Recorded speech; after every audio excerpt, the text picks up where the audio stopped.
ជំរាបសួរសួស្តីអ្នកទាំងអស់គ្នាថ្ងៃនេះខ្ញុំមកចែករំលែកអំពី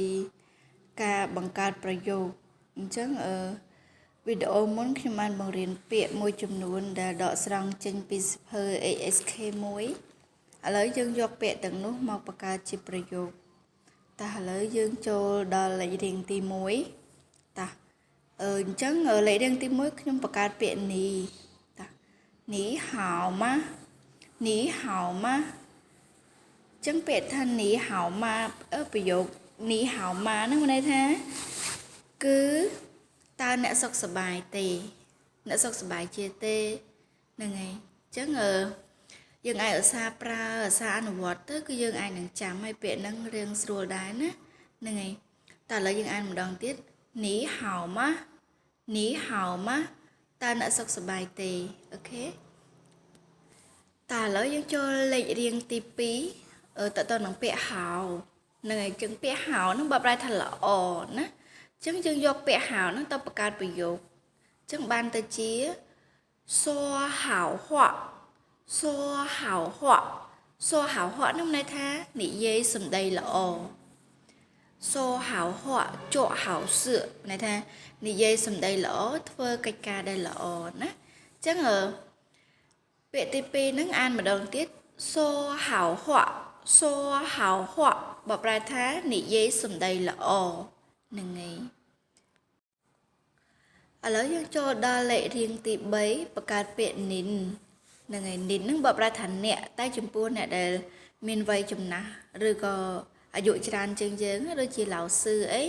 ហ្នឹងគាត់មានអាយុច្រើនជាងយើងហើយយើងអាចប្រើពាក្យនិនបានតោះឥឡូវយើងមកមើលការបង្កើតប្រយោគទាំងអស់គ្នា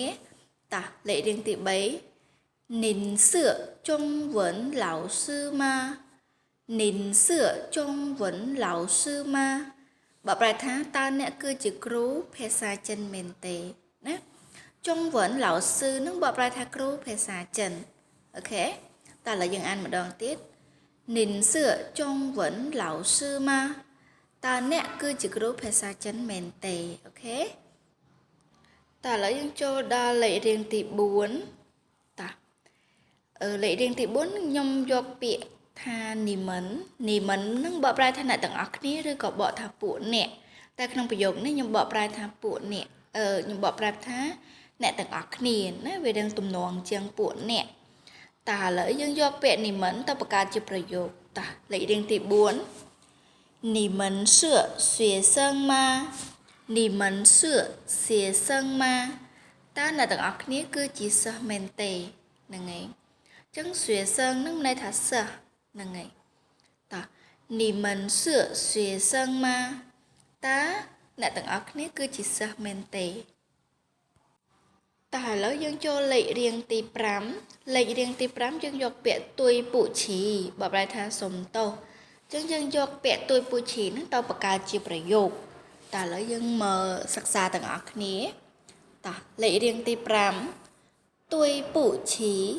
对不起我迟到了对不起我迟到了ចឹងបើប្រែថាសុំទោសខ្ញុំមកយឺតហើយចឹងឈឺតោហ្នឹងបើប្រែថាយឺតមកយឺតហ្នឹងហើយតើឥឡូវយើងអានម្ដងទៀត对不起我迟到了សុំទោសខ្ញុំមកយឺតហើយអញ្ចឹងនៅពេលដែលយើងតើណាមកណាយើងទៅយឺតអីអញ្ចឹងយើងអាចប្រើពាក្យនឹងបានណាអូខេ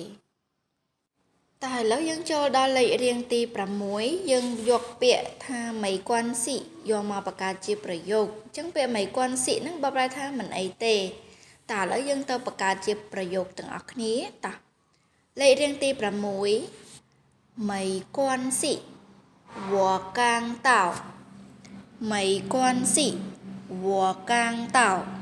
មានន័យថាមិនអីទេខ្ញុំទៅតែមកដល់ដែរហ្នឹងអញ្ចឹងកាងតោហ្នឹងន័យថាទៅតែមកដល់ណាអូខេអញ្ចឹងពាក្យហ្នឹងស័ក្តិសមនឹងប្រយោគបែបហ្នឹងណាអូខេតើឥឡូវយើងអានម្ដងទៀតមីគួនស៊ីវ៉ាកាងតោអញ្ចឹងមិនអីទេខ្ញុំទៅតែមកដល់ដែរហ្នឹងហ្នឹងហើយអញ្ចឹងមានន័យថាភាគីម្ខាងទៀតគាត់សុំទោសគាត់យឺតហើយអីអញ្ចឹងណាយើងអាចឆ្លើយថាអូមិនអីទេខ្ញុំទៅតែមកដល់ដែរហ្នឹងអញ្ចឹងយើងអាចប្រើពាក្យហ្នឹងបានណាតើឥឡូវយើងអានម្ដងទៀត mấy con xị vua càng tàu mình ấy tế nhóm tớp tay mà đào đài nâng tài lỡ dân cho đa lệ riêng tì bảm pí lệ riêng tì bảm pí cả nó cứ dân riêng nằm pí bịa xịa xịa chẳng dân do bịa xịa xịa nước mà bà cá chưa phải dụ ta chẳng bịa xịa xịa nước nhưng ai bà cá thả xịa xịa tạ chia này thà con nè tầng ọc nè chẳng bịa tạ chia nó bọc ra thà nè tầng ọc nè nè ok chẳng ví dụ nếu dân ở xa lứa hay có về riêng sưuក្នុងការចងចាំដែរអញ្ចឹងយើងឧស្សាហ៍ប្រើទៅហើយក្រោយទៅគឺយើងចេះហើយតាឥឡូវយើងអានម្ដងទៀតសៀកសៀកតាជាសៀកសៀកតាជាអរគុណអ្នកទាំងអស់គ្នាតើឥឡូវយើងចូលដល់លេខរៀងទី8យើងបង្កើតប្រយោគតទៅនឹងពាក្យពូខឈីពូខឈីអញ្ចឹងពូខឈីនឹងបកប្រែថាមិនបាច់គួរសមទេអញ្ចឹងយើងអាចបង្កើតជាប្រយោគដូចជាតាឥឡូវយើងចូលលេខរៀងទី8我们都是一家人不客气我们都是一家人不客气បកប្រែថាយើងសុទ្ធតែជាគ្រួសារតែមួយទេមិនបាច់គួរសមទេអូខេតោះឥឡូវយើងអានចិត្តម្ដងទៀត我们都是一家人不客气ចឹងពួកយើងសុទ្ធតែជាគ្រួសារតែមួយមិនបាច់គួរសមទេតែឥឡូវយើងចូលដល់លេខរៀងទី9លេខរៀងទី9គឺពាក្យពុចឹងពុនឹងបកប្រែថាមិនឬក៏អត់អីចឹងទៅណាអូខេឥឡូវយើងយកពាក្យពុនឹងទៅបង្កើតជាប្រយោគតាចឹងលេខរៀងទី9我不想去我不想去ចឹងបកប្រែថាខ្ញុំមិនចង់ទៅទេហ្នឹងហើយតាអានម្ដងទៀត我不想去我不想去ហ្នឹងហើយចឹងបកប្រែថាខ្ញុំមិនចង់ទៅទេចឹងពុសៀងនឹងបកប្រែថាមិនចង់ឈីនឹងទៅណាអូខេវ៉ានឹងខ្ញុំនឹងឯងចឹងដល់ពេលវ៉ាពុសៀងឈីបកប្រែថាខ្ញុំមិនចង់ទៅទេបើយើងអត់ចង់ទៅណាមួយគេបបួលយើងទៅអីអញ្ចឹងណាយើងអាចប្រើពាក្យនឹងបានណាតោះឥឡូវយើងចូលដល់លេខរៀងទី10ពាក្យថាចៃជៀនអញ្ចឹងចៃជៀនយើងអាចបង្កើតប្រយោគទៅជា老师再见老师再见បកប្រែថាជម្រាបលាអ្នកទាំងអស់គ្នាអញ្ចឹងថ្ងៃនេះខ្ញុំមកចែករំលែកជាមួយអ្នកទាំងអស់គ្នាត្រឹម10ប្រយោគនេះសិនចាំវីដេអូក្រោយខ្ញុំនឹងព្យាយាម